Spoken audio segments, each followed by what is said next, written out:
You are listening to www.integralnaked.org.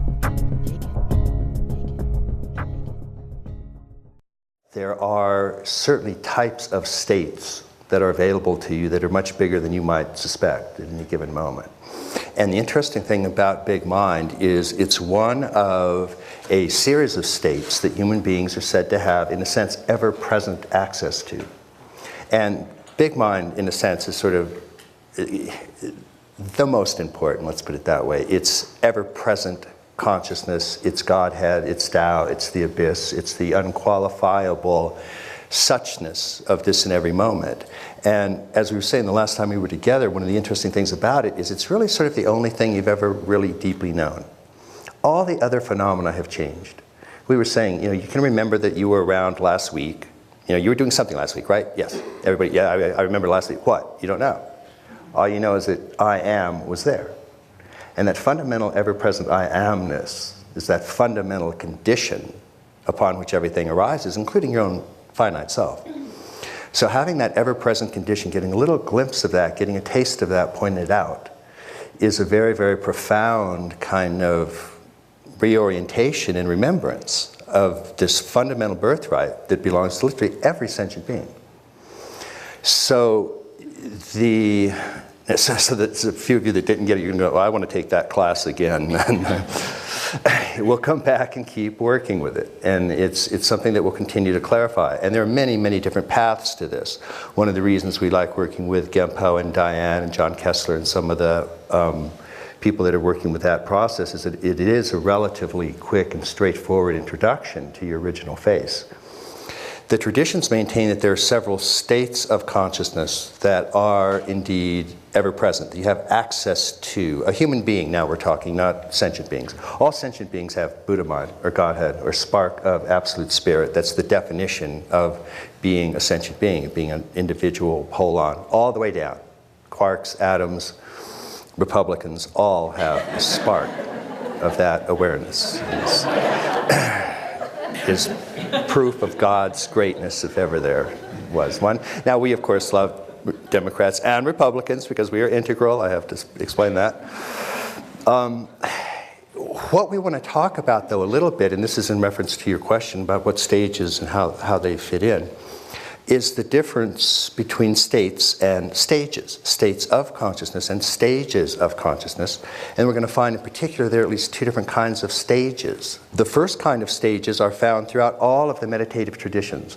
You can find them in St. Teresa of Avila when she talks about the 7 interior castles and then defines these 7 stages of experience that she has. You can find them in the contemplative texts the world over. There's another kind of stage that is really a discovery of the modern West. You find it literally no place in any tradition except starting about 100 to 200 years ago, a certain kind of research that is one of the West's great contribution to psychology. And these are the stages that have indeed been investigated by people like Jane Lovinger and Claire Graves and Abe Maslow and Piaget and so on. We'll come back and talk about those. Those kinds of stages, there are many different aspects to them, but a part of them are intersubjective. And so they don't show up in meditation or contemplation. You can sit on a Zen mat for 20 years, and you will never see a thought that says, this is a moral stage 3 thought, and this is a moral stage 4 thought. Oh, there goes a yellow thought. Oh, there goes a red thought. It's just not going to happen. Those stages have to be discovered by a particular type of inquiry. And it's kind of research. Once they're discovered, you can look at your own mind and go, well, by gosh, I can see that these kinds of things do indeed tend to exist. So it's a real crucial issue for any form of integral psychology and especially integral psychotherapy that we take into account states and both kinds of stages. Because you won't get both kinds of stages in any tradition that's out there. So every tradition out there up to this point is not quite integral. And so that's one of the things we want to take into account.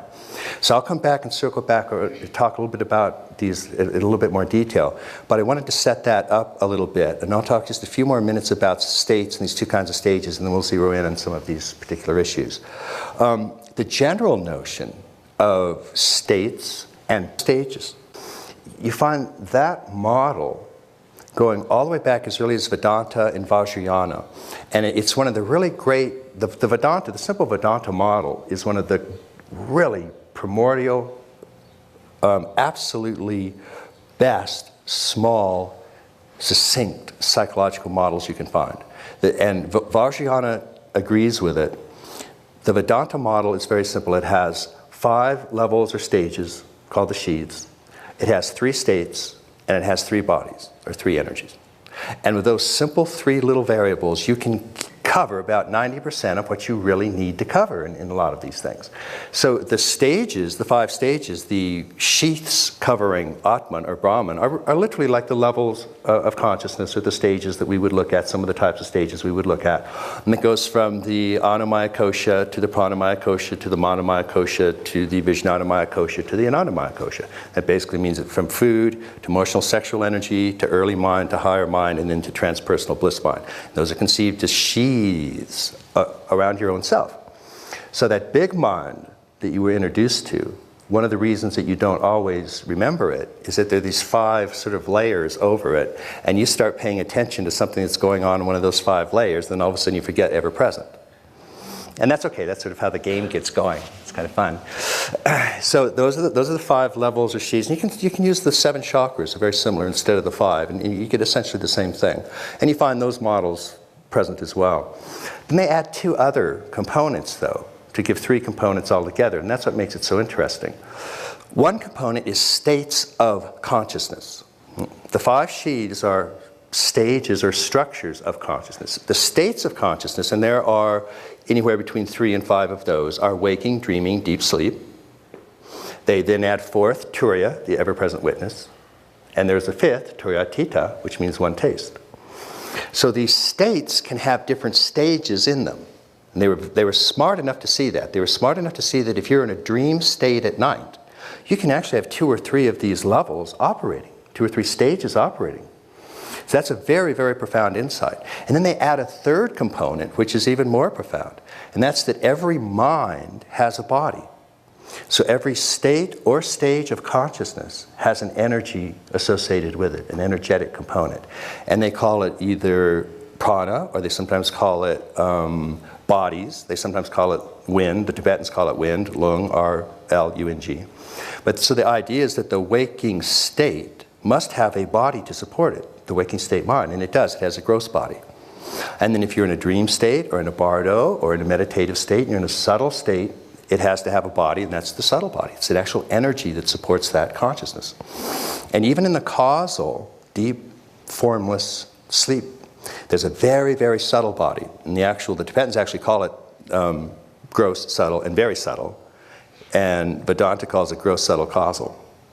And that's a causal body. It's a fine, fine, all-pervading energy or feeling. So you can actually have a whole series of feeling energy components going with the cognitive components. This is going to come back to what you're talking about. So it depends on just where you want to feel yourself in relation to the cosmos.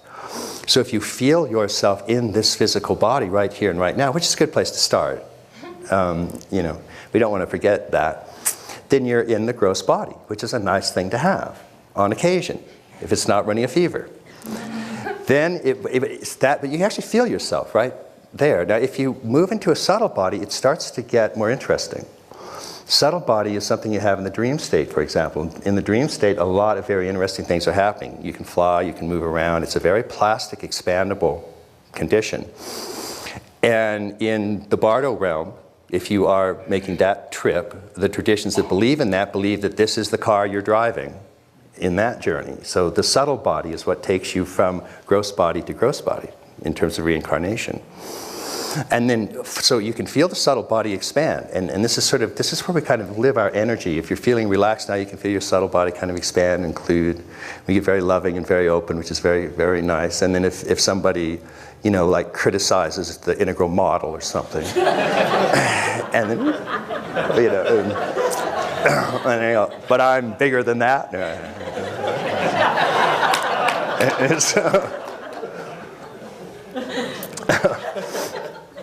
And Tong Lin is a way to move into other people's energetic bodies and exchange self for other, so that you can actually see how fluid it ultimately, remember, all of these bodies are arising in big mind. They're all arising in that ever-present state that you've tasted. And it's just a matter of where you want to locate yourself in that cosmos of what's arising. Now the causal body, the subtle bodies are this wonderful sort of accordion energy. And the causal body is in a sense, because it's very close to emptiness, it's very much like deep, dreamless sleep and very much like formless meditation. But they maintain there is an energy there. And there is a sheath, Anandamaya Kosha, which is a very subtle sheath of bliss. So you can sort of, we were talking a little bit about how right on the outside of emptiness there's being, consciousness, bliss, or joy, or happiness. So emptiness has a faint edge of thrilling bliss. It's sort of one of the easy ways to sort of identify it, but you don't want to get caught up in dualistic notions about it and exclude other states. But the causal body, you can feel the causal body if you just feel that which is sort of all-pervading. And so you can feel that particularly on the out-breath. When you breathe in, you're sort of bringing down that causal body into your subtle and then physical body. But on the out-breath, and you can just feel it, it's all-pervading. It expands literally to infinity.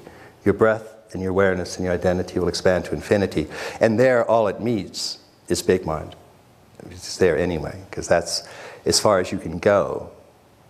Big mind's already there. It's like, hi. So it's kind of nice. Ah, good, you see? Okay. First psychotic break of the afternoon. This is good.